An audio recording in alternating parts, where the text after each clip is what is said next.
Hello students, welcome to our channel Ganit Kaksha. My self Mohammad दुरैन और आज के इस वीडियो में हम लोग कंटिन्यू करने वाले हैं अपने चैप्टर पीरियोडिक क्लासिफिकेशन को। पिछले वीडियोस में हम लोगों ने देखा मेंडलीव पीरियोडिक टेबल, जहां पे हम लोगों ने ये समझा कि किस तरीके से मेंडलीव ने सारे नोन एलिमेंट्स को अपने पीरियोडिक टेबल में अरेंज कर दिया। इतना सक्सेसफुल हुआ था ये पीरियोडिक टेबल कि बाद में जब नोबेल गैस का डिस्कवरी होता है तो उसको भी मेंडलीव क्या करता है, एक सेपरेट ग्रुप में अरेंज कर देता है। इतना सक्सेस था कि भाई उसने फ्यूचर एलिमेंट्स के बारे में प्रेडिक्शन किया था और बाद में सच में वो एलिमेंट्स क्या हुआ था, डिस्कवर हुआ था। यानी कहानी सब कुछ सही चल रहा था, लेकिन होता क्या है, ये भी पीरियोडिक टेबल फेल हो जाता है। किस वजह से फेल होता है उसी को आज हम लोग समझेंगे और साथ ही साथ मॉडर्न पीरियोडिक टेबल को भी हम लोग पढ़ेंगे और उसको किस तरीके से याद करना है वो हम लोग देखेंगे। तो आप लोग कॉपी और पेन निकाल लो, हर एक चीज को अच्छे से नोट करो और ध्यान से चीजों को समझते जाना। ओके, तो चलिए स्टार्ट करते हैं। सबसे पहले हम लोग मेंडलीव के फेलियर को समझते हैं, क्योंकि वहीं से क्या होगा, मॉडर्न पीरियोडिक टेबल स्टार्ट होगा। तो सबसे पहले हेडिंग लगाओ, failure of Mendeleev periodic table. Failure of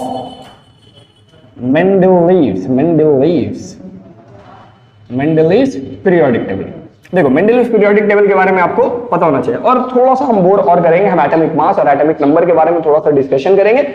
अगर आपको पता है तो आप वीडियो स्किप कर सकते हो, ठीक है, थोड़ा सा आगे आप जा सकते हो। तो सबसे पहले हम लोग क्या करेंगे, एटॉमिक मास क्या होता है और एटॉमिक नंबर क्या होता है। क्योंकि देखो यार, हमको पता है बहुत सारे स्टूडेंट्स ऐसा होगा जिसको उम्मीद है कि ये भी चीज इतने अच्छे से पता नहीं होगा, तो समझाना जरूरी है, ठीक है। तो एटॉमिक मास और एटॉमिक नंबर, इससे भी पहले क्या होता है, हम लोग जानते हैं कि जो एक एटम होता है बाबू, उस एटम के अंदर में तीन चीज होता है, ठीक है। पहला चीज क्या होता है, पहला चीज आपका इलेक्ट्रॉन होता है। सर हम लोग को पता है कि एक एटम के अंदर में इलेक्ट्रॉन होता है।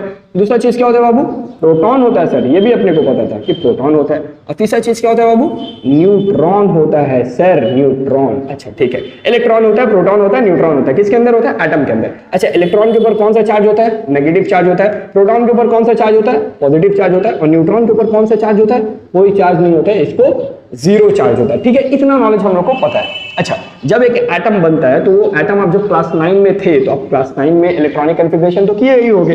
तो जहां पे आप लोग क्या करते थे, इस तरीके से सुंदर सा एक एटम बनाते थे, जहां पे आप क्या लिखते थे, प्रोटॉन और न्यूट्रॉन। अब बाहर में ऐसे ऑर्बिट बनाते थे और उस ऑर्बिट में क्या होता था, इलेक्ट्रॉन इस तरीके से रिवॉल्व कर रहा होता था, है ना। यहाँ पे इलेक्ट्रॉन होता था और ऑर्बिट्स बनाते थे और उन ऑर्बिट्स में भी क्या होता था, इलेक्ट्रॉन घूम रहा होता था भाई। इस तरीके से इलेक्ट्रॉन्स घूम रहा होता था, यही चीज होता था। तो अब आता है एटॉमिक नंबर और एटॉमिक मास और एटॉमिक नंबर। तो एटॉमिक मास का मतलब होता है कि एटॉमिक मास का मतलब होता है जो प्रोटॉन है और जो न्यूट्रॉन है, उन दोनों को काउंट करके कितना हो रहा है, यानी टोटल नंबर ऑफ प्रोटॉन और टोटल नंबर ऑफ न्यूट्रॉन का सम। यानी हम लोग यहाँ पे क्या लिखेंगे, sum of total number of proton and neutron. तो इसको हम लोग क्या बोलते हैं बाबू, एटॉमिक मास बोलते हैं। एटॉमिक मास बोलते हैं, क्या बोलते हैं, एटॉमिक मास बोलते हैं। एटॉमिक मास में प्रोटॉन और न्यूट्रॉन दोनों ही आता है, थोड़ा सा समझना, ठीक है। अभी यहां से बहुत कुछ समझ में आएगा। एटॉमिक नंबर, एटॉमिक नंबर का मतलब क्या होता है, एटॉमिक नंबर का मतलब होता है सिर्फ और सिर्फ टोटल, ये टोटल है, टोटल नंबर ऑफ प्रोटॉन। सिर्फ प्रोटॉन कितना वो बता दो, तो वो कहां काउंट हो जाएगा, आपका एटॉमिक नंबर। अब देखो, इतना तो हम लोग को पता है कि एक एटम में जितना नंबर ऑफ इलेक्ट्रॉन्स होता है उतना ही नंबर ऑफ प्रोटॉन्स होता है। जितना चीज पता है ना कि जितना बाहर में इलेक्ट्रॉन होगा न्यूक्लियस के अंदर में, उतना ही प्रोटॉन होगा। अगर किसी एटम के अंदर में 5 प्रोटॉन है तो उसके पास 5 इलेक्ट्रॉन ही होगा। ज्यादा हो सकता है किसी ना किसी रीजन से, फिर वो आयॉन्स बन जाएगा। खैर वो अभी बात नहीं कर रहे हैं। तो हम यहाँ पे क्या बोल रहे हैं कि एक एटम के अंदर में इलेक्ट्रॉन और प्रोटॉन क्या हो सकता है, इक्वल हो सकता है। और जो न्यूट्रॉन का कोई गिनती नहीं है। न्यूट्रॉन, अच्छा, ये इलेक्ट्रॉन और प्रोटॉन इक्वल क्यों होना है, इलेक्ट्रॉन और प्रोटॉन इक्वल क्यों होना है, क्योंकि इलेक्ट्रॉन का जो चार्ज होता है और प्रोटॉन का जो चार्ज होता है, ये दोनों क्या होता है, बराबर होता है। तो इलेक्ट्रॉन और प्रोटॉन का दोनों का चार्ज बराबर होता है, तो दोनों नंबर्स में सेम होगा, तो एटम ओवरऑल क्या हो जाएगा, न्यूट्रल हो जाएगा, ठीक है भाई। लेकिन न्यूट्रॉन के ऊपर क्या होता है, कोई चार्ज नहीं। न्यूट्रॉन के ऊपर हम लोग क्या लिखे, जीरो चार्ज। अब क्योंकि न्यूट्रॉन के ऊपर जीरो चार्ज होता है, तो अगर हम नंबर ऑफ न्यूट्रॉन्स बढ़ा देंगे किसी एटम में तो कोई फर्क चार्ज पे नहीं आएगा। क्या हम बोल रहे, नहीं समझ में आया। हम बोलना चाह रहे कि अगर एक एटम है बाबू, उस एटम में अगर प्रोटॉन हम 4 ले लिए, ठीक है, तो उसके ऊपर 4 पॉजिटिव चार्ज आ गया। अगर हम इलेक्ट्रॉन वहां पे चार्ज ले लिए तो 4 नेगेटिव चार्ज आ गया, हाँ आ गया, 4 पॉजिटिव 4 नेगेटिव दोनों मिलके क्या किया, एक दूसरे को बैलेंस कर लिया, कोई दिक्कत नहीं आया। ठीक है, अब वहां पे अगर हम न्यूट्रॉन 2 पीस रख देते हैं तो न्यूट्रॉन का तो कोई चार्ज होता ही नहीं है, तो अभी भी ओवरऑल न्यूट्रॉन ये एटम क्या रहेगा, बैलेंस रहेगा। ओवरऑल तो अभी भी 4 + 4 - 4 कितना आ जाएगा, 0। और ये तो मतलब भाई न्यूट्रॉन का कोई चार्ज होता ही नहीं। अगर हम न्यूट्रॉन को 2 की जगह 10 भी कर देंगे तब भी टोटल चार्ज कितना होगा, 0 + 4 - 4, और ये तो 0 होता है, इसका तो कोई चार्ज होता ही नहीं, तो ओवरऑल 0। यानी ये चीज समझ में आ रहा है कि न्यूट्रॉन से एटम के चार्ज पे कोई फर्क नहीं पड़ने वाला, लेकिन फर्क किस पे पड़ेगा, अच्छा उसके एटॉमिक नंबर पे कोई फर्क पड़ रहा है, ये बताओ तो। एटॉमिक नंबर का मतलब होता है टोटल नंबर ऑफ प्रोटॉन, सिर्फ प्रोटॉन तो 4 है, प्रोटॉन तो कोई फर्क नहीं पड़ रहा, यानी एटॉमिक नंबर क्या है, सेम रहेगा, ऑलवेज सेम। ठीक है, ऑलवेज सेम, यही वाला चीज समझना है, यही चीज समझना है कि एटॉमिक नंबर एक ऐसा प्रॉपर्टी है जो क्या है, always same. But atomic mass के बारे में सोच के देखो कि अगर हम एटॉमिक नंबर, ये न्यूट्रॉन पहले 2 था तो मास कितना हो गया, एटॉमिक मास का मतलब होता है sum of total number of proton and neutron. Proton 4 है, न्यूट्रॉन 2 है, तो 4 और 2 मिलके कितना हो गया, 6। तो यानी यहाँ पे अभी फिलहाल के लिए मास इस एटम का कितना है, 6 है। बाय चांस अगर यहाँ पे हम न्यूट्रॉन 2 के जगह 10 कर देंगे तो 4 + 10 ये कितना हो जाएगा, 14। यानी मास क्या होगा, चेंज कर जाएगा। यानी एटॉमिक मास एक ऐसा क्वांटिटी है जो ऑलवेज सेम नहीं रहेगा, वो ऑलवेज सेम नहीं रहेगा, ये क्या हो सकता है, चेंज हो सकता है। ठीक है, नॉट अ कांस्टेंट, एक कांस्टेंट नहीं है फॉर एलिमेंट, किसी एलिमेंट के लिए कांस्टेंट नहीं है। ठीक है, तो इतना चीज तो समझ में आया। यही चीज वजह बना मेंडलीव्स के पीरियोडिक टेबल का फेलियर का। रीजन क्या था, रीजन था भाई, अगर आपको यहाँ पे रीजन ही सिर्फ जानना है तो आप यहां से वीडियो से स्टार्ट कर सकते हो। ठीक है, तो रीजन ऑफ फेलियर मेंडलीव का ये था भाई, डिस्कवरी ऑफ आइसोटोप्स। देखो याद कर लेना, ठीक है, कोई बड़ा चीज नहीं है, आप याद करके चले आओगे डिस्कवरी ऑफ आइसोटोप, कौन सा बड़ा चीज हो गया, लेकिन आपको समझ में आना चाहिए कि आखिर क्यों भाई, क्यों ऐसा डिस्कवरी ऑफ आइसोटोप्स की वजह से मेंडलीव का पीरियोडिक टेबल फेल क्यों हो गया, ऐसा क्या था आइसोटोप्स में। ठीक है, तो सबसे पहले अब आइसोटोप्स का मतलब किसी किसी को नहीं पता, तो हम लोग यहाँ पे थोड़ा सा देख लेंगे कि यार आइसोटोप्स क्या होता है। ठीक है, तो आइसोटोप्स कुछ है नहीं भाई, 2 एलिमेंट्स होना चाहिए, दोनों एलिमेंट्स का एटॉमिक नंबर सेम होना चाहिए और एटॉमिक मास क्या होना चाहिए, अलग होना चाहिए। ठीक है, तो हम लोग आइसोटोप्स क्या बोलते हैं, एलिमेंट्स नहीं बोलेंगे, 2 और मोर, 2 से ज्यादा एलिमेंट्स हैविंग, जिनके पास होगा सेम क्या चीज, सेम एटॉमिक नंबर, ये वाला नंबर एटॉमिक नंबर सेम होगा, बट लेकिन डिफरेंट होगा। क्या चीज डिफरेंट होगा भाई, mass number, but different mass number, तो उसको हम लोग क्या बोलेंगे, आइसोटोप्स बोलेंगे। अब थोड़ा सा समझना, एटॉमिक नंबर तो हम ऐसे भी पढ़ के चाह रहे हैं कि सर एटॉमिक नंबर एक ऐसा क्वांटिटी है जो ऑलवेज क्या रहने वाला है, सेम रहने वाला है, यानी वो कभी भी चेंज नहीं करेगा। तो एक कार्बन का हम लोग एक एटम लिए, ठीक है, कार्बन का एटम, यहाँ पे क्या होगा, उसका एटॉमिक नंबर होगा और यहाँ पे क्या होगा, उसका मास नंबर होगा। ठीक है, एटॉमिक नंबर का मतलब क्या होता है, नंबर ऑफ प्रोटॉन, पक्का। तो हम लोग को पता होना चाहिए कि कार्बन के अंदर जो नंबर ऑफ प्रोटॉन होता है, हमने यहाँ पे लिख रहे हैं कार्बन के लिए, ठीक है, प्रोटॉन 6 होता है बाबू, इलेक्ट्रॉन भी 6 होता है बाबू, और न्यूट्रॉन जो होता है वो कितना होता है, प्रोटॉन 6 होता है, इलेक्ट्रॉन 6 होता है और न्यूट्रॉन भी शायद 6 होता है, हाँ ठीक है, न्यूट्रॉन भी 6 होता है। तो प्रोटॉन, इलेक्ट्रॉन और न्यूट्रॉन सब क्या होता है, 6 होता है। ठीक है, तो एटॉमिक नंबर कितना हो गया, हम लोग अभी पढ़ के आए हैं कि एटॉमिक नंबर क्या होता है, नंबर ऑफ प्रोटॉन, तो नंबर ऑफ प्रोटॉन 6 है तो यहाँ पे 6 हो गया। अच्छा, मास नंबर क्या होता है, मेरा सर तो बता के भेजा कि mass number proton plus neutron का सम होता है, sum of total number of proton and neutron. तो मास नंबर हम कितना बोलेंगे बाबू, मास नंबर हम बोल देंगे सर 12। तो कार्बन का एटॉमिक नंबर 6 है, मास नंबर कितना है, 12, कोई दिक्कत नहीं है। लेकिन फ्यूचर में एक अगर हम कोई ऐसा कार्बन ढूंढने में कामयाब हो जाए जिसमें न्यूट्रॉन क्या 6 के जगह 8 हो, चल सकता है। पहले कितना था, पहले 6 था, बाद में हमको ऐसा एटम ढूंढने में कामयाब हो जाए कार्बन का ही जिसमें न्यूट्रॉन क्या हो, 8 हो सकता है। हाँ भाई, इस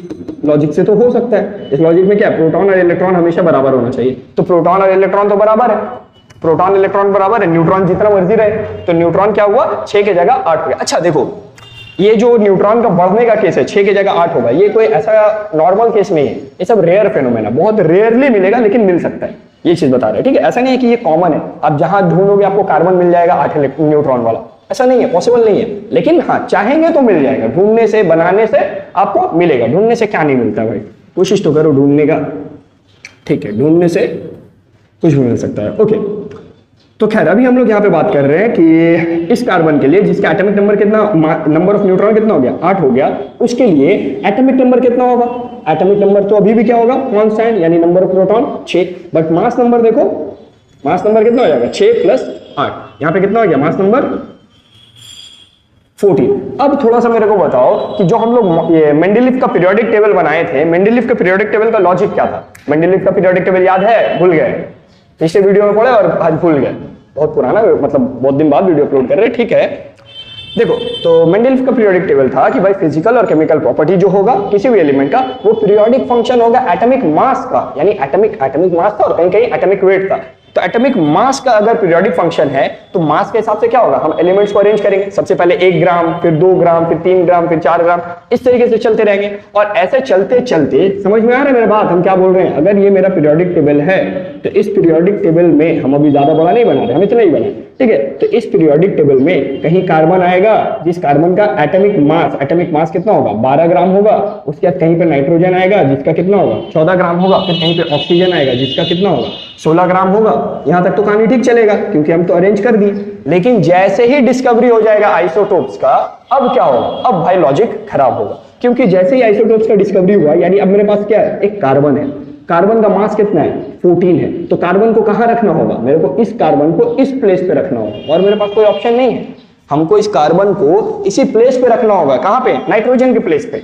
और अगर हम कार्बन को इस प्लेस पे रख देते हैं, बाय चांस हम रख देते हैं, तो जो हम लोग इतना कहानी स्टार्ट किए थे पीरियोडिक टेबल का, वो क्यों किए थे, एकदम पहला लाइन जो हम बोले थे पीरियोडिक टेबल बनाने से पहले, हमने वो लोग बनाने से पहले, कि भाई हम लोग को पीरियोडिक टेबल इसलिए बनाना है ताकि जो एलिमेंट्स का प्रॉपर्टीज हो वो मैच करे, प्रॉपर्टीज मैच करे। अरे भाई, अगर इस कार्बन को उठा के अगर हम इस ग्रुप पे नाइट्रोजन के साथ रख देंगे तो नाइट्रोजन और कार्बन का प्रॉपर्टी कहां से सेम हो जाएगा, बात समझ में आ रहा है। तो कार्बन और नाइट्रोजन का प्रॉपर्टी सेम नहीं है, तो हम लोग इन दोनों को रख नहीं सकते, ठीक है।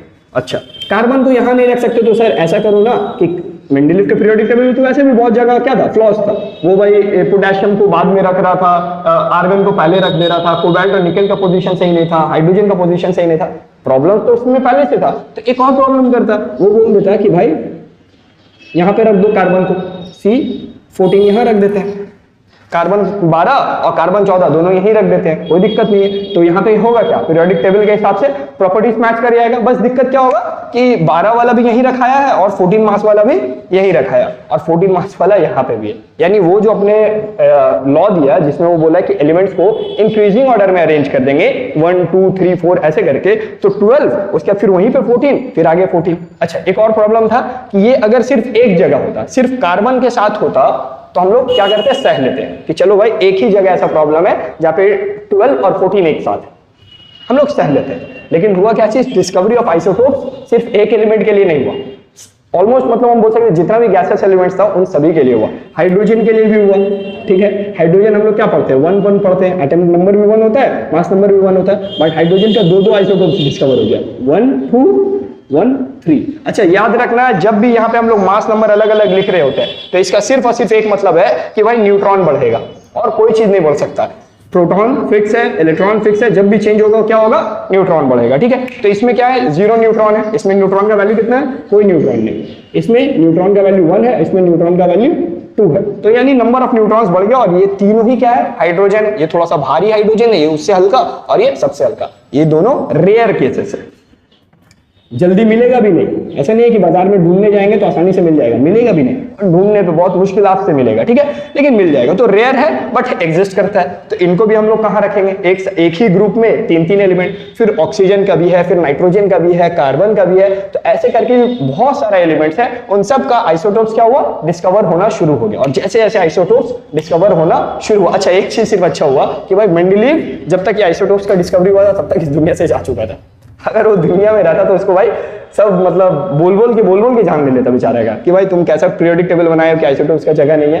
तो इससे पहले ही मेंडलीव क्या था, इस दुनिया से जा चुका था। तो भाई मेंडलीव का पीरियोडिक टेबल था तो बहुत हेल्पफुल, बहुत हेल्प भी किया था साइंटिस्ट को नए नए एलिमेंट्स को डिस्कवर करने के लिए, एलिमेंट्स के प्रॉपर्टीज को समझने के लिए उस टाइम तक। बट जब आइसोटोप्स का डिस्कवरी हुआ तो यहां से हम लोग को फील हुआ कि नहीं, अब हम लोग को एक नए टेबल की तरफ जाना होगा जहां पे हम लोग क्या करें, आइसोटोप्स को भी अरेंज कर पाए। ठीक है, और वहीं से शुरुआत होता है मॉडर्न पीरियोडिक टेबल का। ठीक है, तो यही था फेलियर का रीजन आप क्या लिखोगे, आइसोटोप्स, डिस्कवरी ऑफ आइसोटोप्स था। और दो चीज होता है, देखो आइसोबार भी होता है और आइसोटोन्स भी होता है, बट हम नहीं बोलना चाह रहे। ठीक है, आइसोबार अगर आपको यहाँ पे लिखना है तो आप आइसोबार से लिख सकते हो 2 और मोर एलिमेंट जिसका सेम एटॉमिक नंबर की जगह क्या लिखोगे, atomic mass, but different atomic mass की जगह क्या लिखोगे, एटॉमिक नंबर। यानी इन दोनों को बस चेंज कर दोगे तो ये क्या हो जाएगा, आइसोबार हो जाएगा। और उसके बाद फिर आइसोटोन्स होता है जिसमें नंबर ऑफ न्यूट्रॉन्स क्या होता है, अलग अलग होता है। तो वो यूज नहीं पड़ेगा या उन पे क्वेश्चंस नहीं आना, तो क्यों भी पड़े अभी। ठीक है, तो उसको अभी हम लोग नहीं पढ़ रहे या लिख ही देते हैं यार, छोड़ो हटो। आइसोबार्स क्या होता है, सेम, शॉर्ट में लिख रहे हैं, same atomic mass, different atomic number. ठीक है, ये आइसोबार है। और एक आइसोटोन्स भी होता है। ठीक है, तो आइसोटोन्स क्या होता है, इक्वल नंबर ऑफ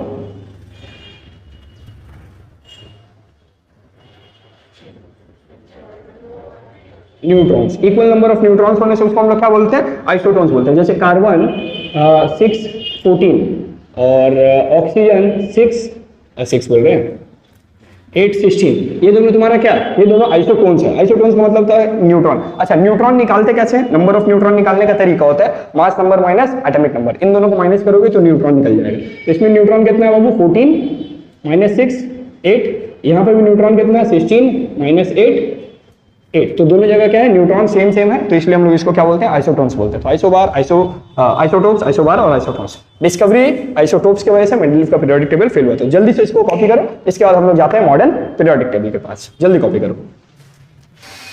ओके, तो मेंडलीव का पीरियोडिक टेबल तो फेल हो गया। क्यों फेल हुआ, आइसोटोप्स के डिस्कवरी की वजह से। और अब हम लोग क्या पढ़ने वाले हैं, मॉडर्न पीरियोडिक टेबल। तो आप लोग हेडिंग लगाओ, मॉडर्न पीरियोडिक टेबल। ओके, तो यार modern periodic table. Okay, modern periodic table को बनाने वाले इंसान का नाम क्या था, जल्दी से बताओ। तो उसको बनाने वाले इंसान का नाम था मोज़ेले। अच्छा, इसके पीछे भी एक छोटा सा स्टोरी है। ठीक है, थोड़ा सा बता रहे, ऐसा नहीं है कि मोज़ेले मॉडर्न पीरियोडिक टेबल बनाने में लग गया था। वो भाई कुछ और एक्सपेरिमेंट कर रहा था। वो ना एक एक्सरे का और उसके फ्रीक्वेंसी के बीच में कुछ ग्राफ निकाल रहा था कि भाई अलग अलग जो मेटल्स होता है उनसे जो एक्सरे निकलता है उनका फ्रीक्वेंसीज क्या होता है, इस तरीके का कुछ वो एक्सपेरिमेंट कर रहा था। और उस एक्सपेरिमेंट के दौरान ही यहाँ पे मेंडलीव का जो पीरियोडिक टेबल फेल हो गया। और वो जो ग्राफ बनाता है उस ग्राफ में उसको दिखता है कि भाई जो फ्रीक्वेंसीज है और जो एटॉमिक नंबर है वो कुछ रिलेशन शो कर रहा है, यानी एटॉमिक नंबर के वजह से फ्रीक्वेंसीज कुछ रिपीट कर रहे हैं। उनका ग्राफ जो है ऊपर नीचे मतलब सेम कुछ आ रहा है, सेम रिलेशन आ रहा है, इतना भी सिर्फ समझ लो। ठीक है, तो उसको ये आइडिया आता है कि भाई जो फ्रीक्वेंसी है और एटॉमिक नंबर है इन दोनों में कुछ लिंक है। और मेंडलीव का जो पीरियोडिक टेबल फेल हो गया तो उसको नया पीरियोडिक टेबल बनाना है। मेंडलीव को नहीं, हम लोगों को एक नया पीरियोडिक टेबल बनाना है। तो इसको आइडिया आता है मोज़ेले को कि भाई मेंडलीव जो है अपना पीरियोडिक टेबल एटॉमिक मास के बेसिस पे बनाया है, तो हम क्या एटॉमिक नंबर के बेसिस पे बना सकते हैं। और अगर एटॉमिक नंबर के बेसिस पे हम बनाते हैं अपना नया टेबल तो क्या सक्सेसफुल होगा। वो एक ट्राई लेता है और जैसे वो ट्राई लेता है उसका पूरा का पूरा जितना भी नॉन एलिमेंट्स होता है सारा का सारा नॉन एलिमेंट्स अरेंज हो जाता है। और भाई हो गया, बन गया मॉडर्न पीरियोडिक टेबल। तो मॉडर्न पीरियोडिक टेबल जैसे ही मोज़ेले आता है, मोज़ेले क्या बोलता है, बोलता देखो भाई तुम लोग मेंडलीव का पीरियोडिक टेबल पढ़ रहे हो। बोले हाँ भाई हम लोग मेंडलीव का पीरियोडिक टेबल पढ़ रहे हैं। बोले क्या पढ़ रहे हो हमको बताओ। मोज़ेले आके पूछ रहे हैं हम लोगों से। ठीक है, ऐसा नहीं था, हम बता रहे हैं। ठीक है, तो मोज़ेले आके पूछता है कि भाई मेंडलीव का पीरियोडिक टेबल क्या था। तो हम लोग बताते हैं कि भाई मेंडलीव बोल के गया द फिजिकल, यही चीज बोल के गया ना, the physical and chemical properties of an element are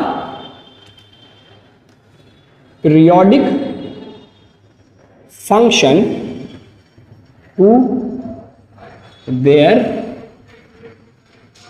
atomic mass।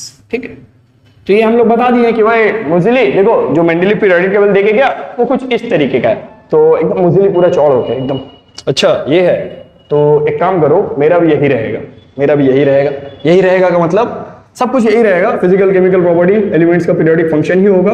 बस यहाँ पे एटॉमिक मास को हटा के क्या करो ना, यहाँ पे एटॉमिक नंबर कर दो, बस ये है मेरा नया पीरियोडिक लॉ। सब आदमी सोच रहा है कि भाई ये क्या कर रहा है भाई, मुझे पुराने ही टेबल में सिर्फ एटॉमिक मास की जगह एटॉमिक नंबर लिख दिया और सब कुछ सही है, कहानी सही भी है, ठीक है। तो बस इतना ही है। अच्छा, मोज़िली के टाइम में और भी बहुत कुछ डिस्कवर हो चुका था, थोड़ा थोड़ा हम बता दे रहे हैं। तो भाई बोर्ड्स का इलेक्ट्रॉनिक कॉन्फ़िगरेशन भी हो चुका था, ठीक है, इलेक्ट्रॉनिक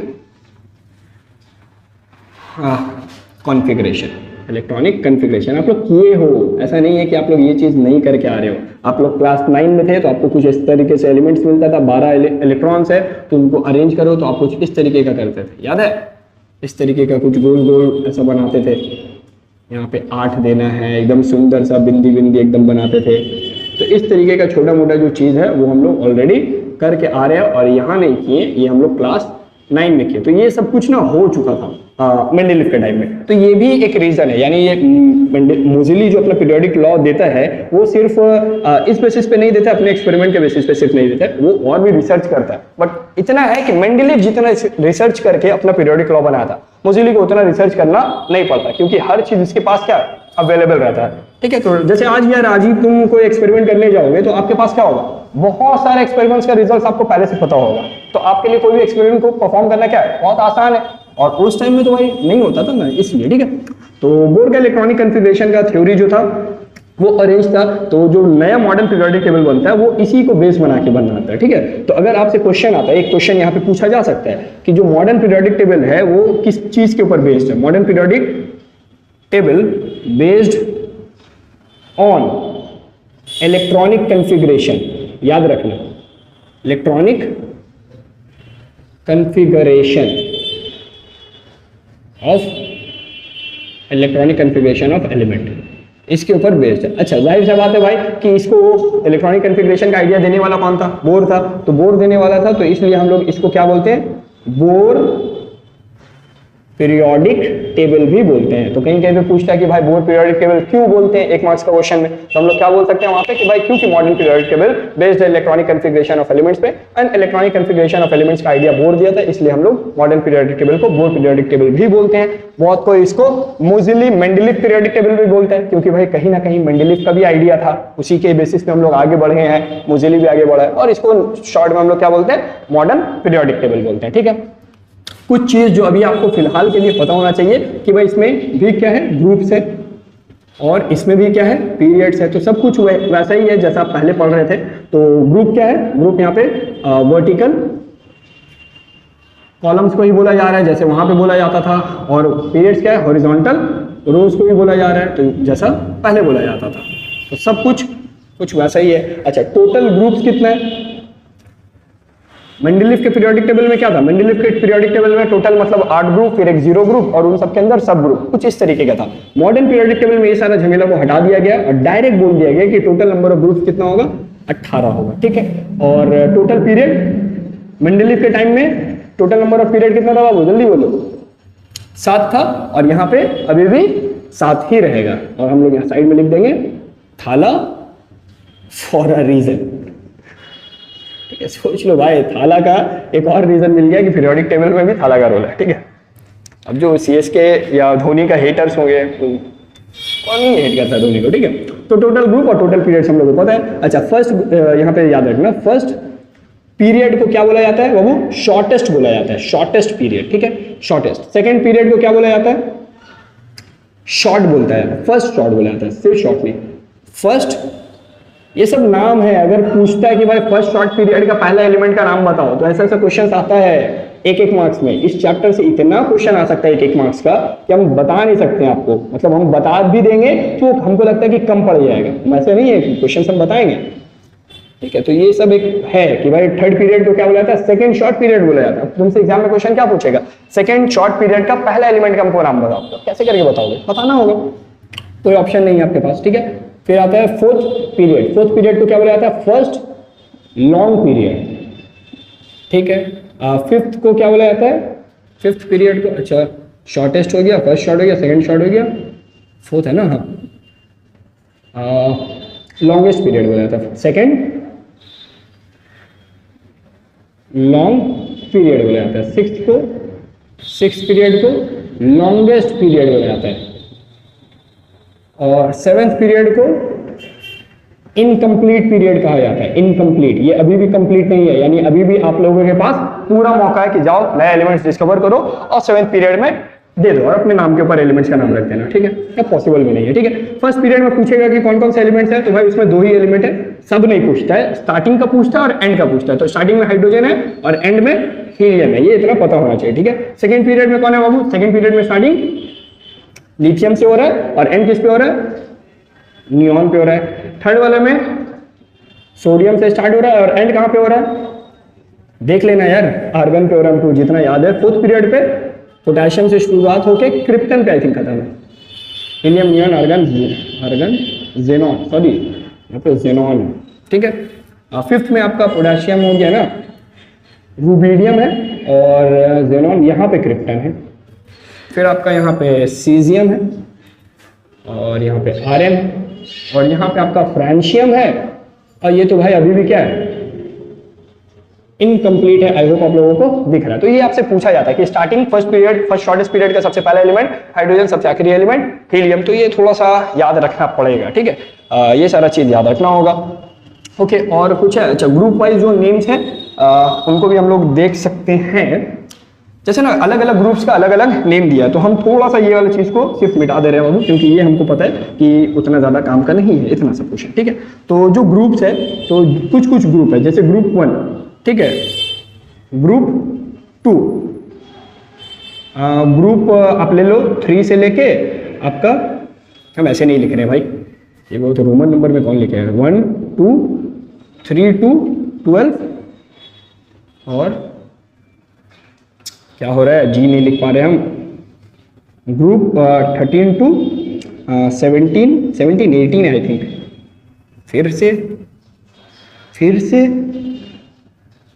अब लिख दिए ग्रुप 18, इन सब का नाम है। ग्रुप 1 का नाम क्या दिया गया, ग्रुप 1 को बोला जाता है अल्कली मेटल्स। तो ये याद रखना, अल्कली मेटल्स इसलिए बोला जाता है क्योंकि यार ये बेसिक कंपाउंड्स बनाते हैं, ठीक है। तो बेसिक कंपाउंड्स बनाने की वजह से क्या होता है, इनको अल्कली मेटल्स बोला जाता है, ठीक है। सेकंड क्या बोला जाता है, अल्कलाइन अर्थ मेटल।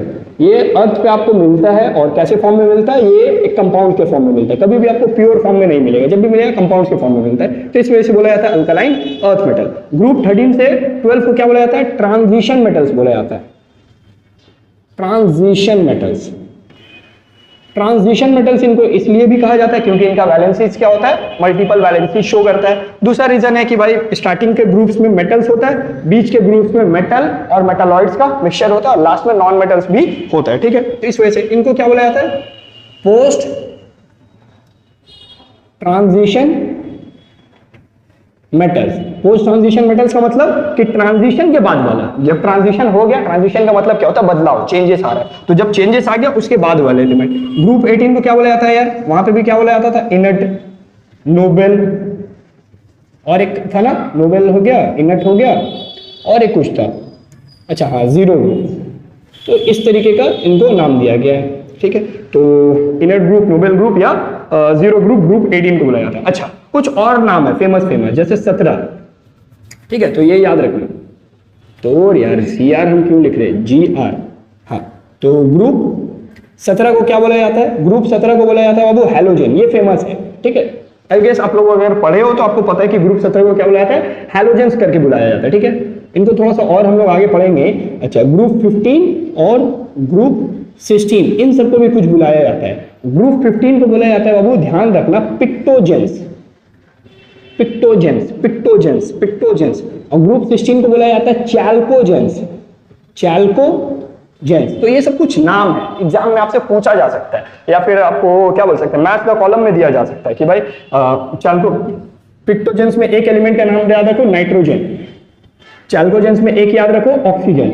हैलोजन में तो आपको याद होगा ही, फ्लोरीन, क्लोरीन, ब्रोमीन, आयोडीन। तो इतना भी हम लोग रखते हैं मॉडर्न पीरियोडिक टेबल को। मॉडर्न पीरियोडिक टेबल कुछ नहीं है भाई, मॉडर्न पीरियोडिक टेबल बस ये याद रखना है कि जो फिजिकल और केमिकल प्रॉपर्टी है वो एटॉमिक मास पे नहीं, एटॉमिक नंबर पे डिपेंड करता है। और वही चीज होगा, एलिमेंट्स को increasing order of atomic numbers में अरेंज करेंगे और उनका पीरियोडिक प्रॉपर्टीज क्या करेगा, रिपीट करने लगे। और हर ग्रुप वाला, हर एक ग्रुप का जो एलिमेंट्स होगा, एक ग्रुप में जितना भी सारा एलिमेंट है उन सारे एलिमेंट्स का प्रॉपर्टीज क्या करेगा, शो करेगा। साथ ही साथ क्या होगा, इलेक्ट्रॉनिक कॉन्फ़िगरेशन शो करेगा। तो नेक्स्ट क्लास में हम लोग similarities, differences, modern periodic table को क्या कैसे याद करना है, कितना याद करना है, उन सब चीजों को समझेंगे। तो तब तक के लिए आप लोग इतना ही अच्छे से समझ लो, हर चीज को उम्मीद है नोट कर ही लिए होगे। तब तक के लिए पढ़ाई लिखाई करते रहो। All the very best.